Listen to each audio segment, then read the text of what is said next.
লৈছোঁ 3টা আলু, বিলাহী, নহৰু, পিঁয়াজ, শুকান জলকীয়া, কেঁচা জলকীয়া। এইখিনিৰ বনাম আজি আলু মটৰৰ তৰকাৰী। এনেকৈ বনাই মই যিটো ধৰণত বনাম আপোনালোকে এবাৰ ঘৰত ট্ৰাই কৰি চাওক, অপূৰ্ব সোৱাদ পাব, অপূৰ্ব। এতিয়া কেঁচা মটৰৰ বতৰ, নতুন আলু, বিলাহী, আঞ্জাখনৰ সোৱাদেই বেলেগ হয়, খাই চাবচোন। আজি বনাম মটৰ আলুৰ দম। মটৰ লৈছোঁ, আলু বইল কৰি লৈছোঁ, পিঁয়াজ ভাজি আছোঁ, 2টা বিলাহী লৈছোঁ, পিঁয়াজখিনি অলপ ভজা হ'ল, তেল দি দিম, আদা নহৰু পেষ্ট,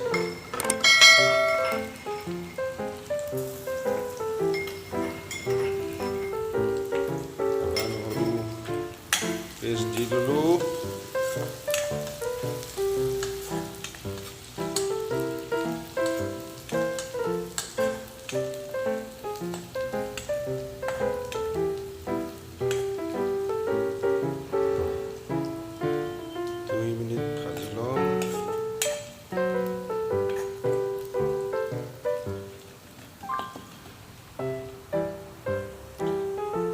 দিম এতিয়া আলু।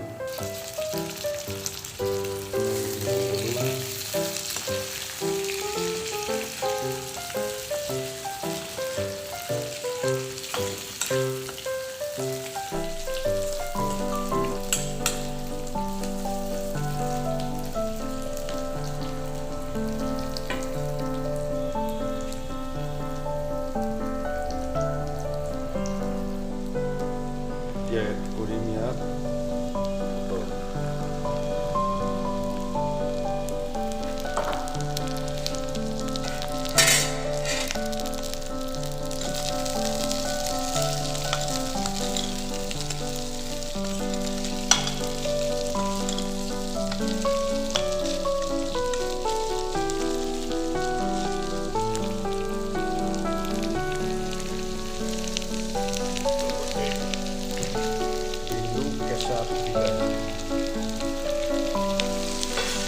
পকা বিলাহী,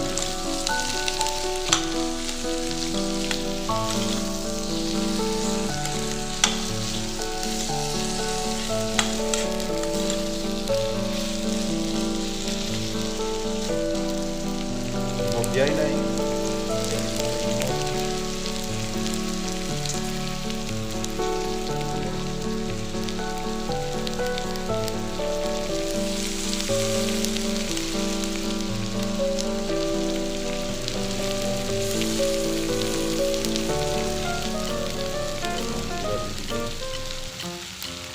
হালধি দি দিলোঁ, হালধি পাউডাৰ,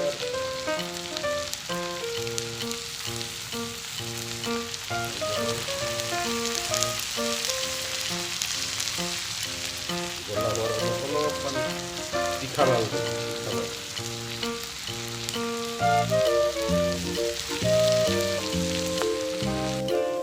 মোৰ ওচৰত আজি একো মছলা নাই, গতিকে অকল আদা নহৰু পিঁয়াজ বনাই এতিয়া 2 মিনিট মান পানী দিম।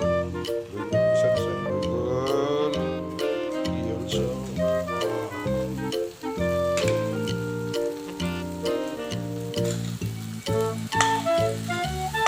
এখন হাতেদি কেমেৰা ধৰি থাকাই অলপ দিগদাৰ হৈছে। পানী দিম।